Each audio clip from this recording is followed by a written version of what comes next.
Good afternoon, everyone, and thank you for tuning in to our early afternoon update. I'm Victoria Holmes here in the digital studio.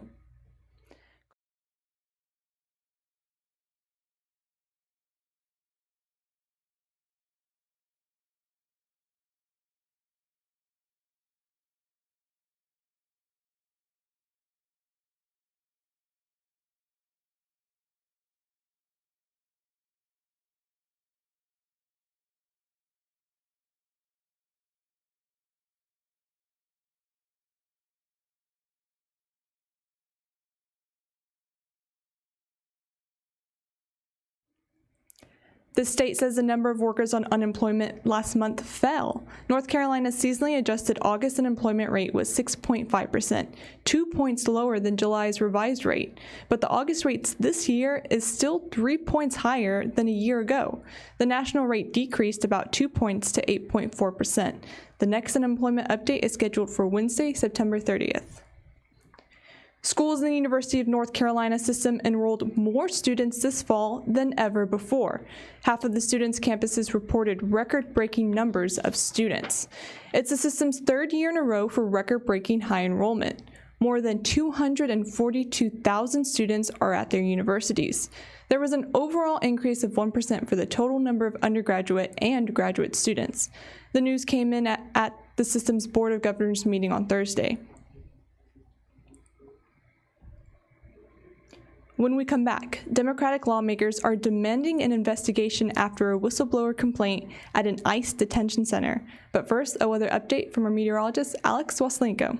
TGIF and happy Bowtie Friday, everybody. I'm your first alert meteorologist, Alex Waslenko. Take a big sigh of relief with me. We have finally made it through a wild weather week across eastern North Carolina. The rest of your Friday will feature a peak of sunshine or two with some mostly cloudy skies and also a cold front approaching. That cold front may spark up the opportunity for an isolated shower or sprinkle as the evening wears on. Those showers and sprinkles will persist even for the overnight, but as that cold front begins to slide offshore, winds will start to pick up and temperatures will cool on down for the weekend. We're only talking about highs in the upper 60s to low 70s Saturday and Sunday, with partly cloudy skies Saturday and mostly sunny skies by Sunday. But do keep in mind, even with that drier, quieter forecast for the weekend, we're still going to be talking about a rough weekend along the coast. A gale warning, small craft advisory, high surf advisory, and coastal flood advisory all in effect later today through the upcoming weekend for the Crystal Coast and Outer Banks. In those green shaded areas, we could see upwards of 1 to 3 feet of extra water inundation as strong northerly winds help to pile up that water through our sound side communities. So do be sure to remain weather aware and use your situational awareness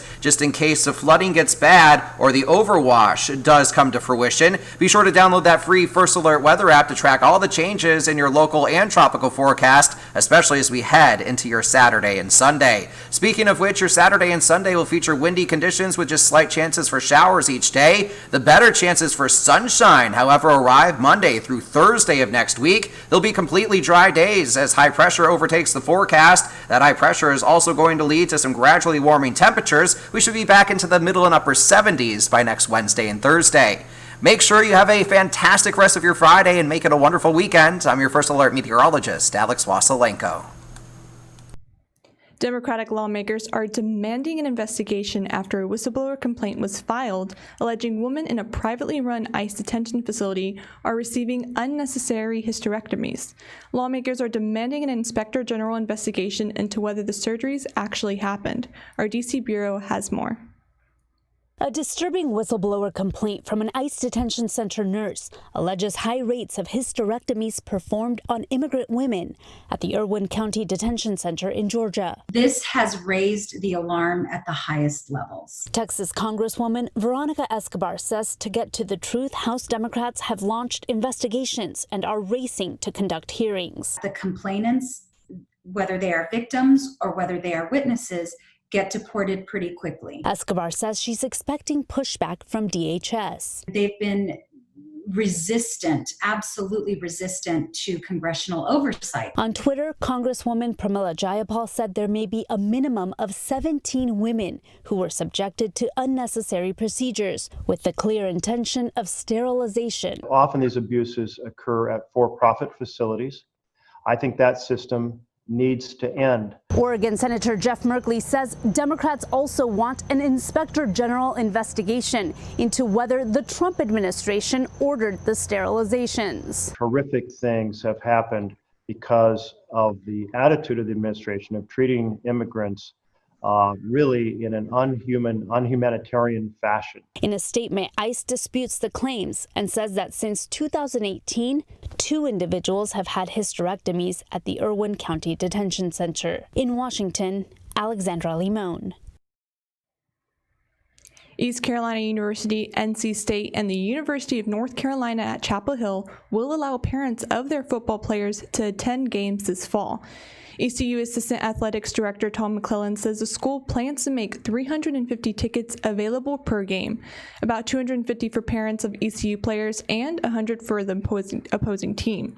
The plan was approved by Governor Roy Cooper, but it only covers the admission of players' families, not the general public.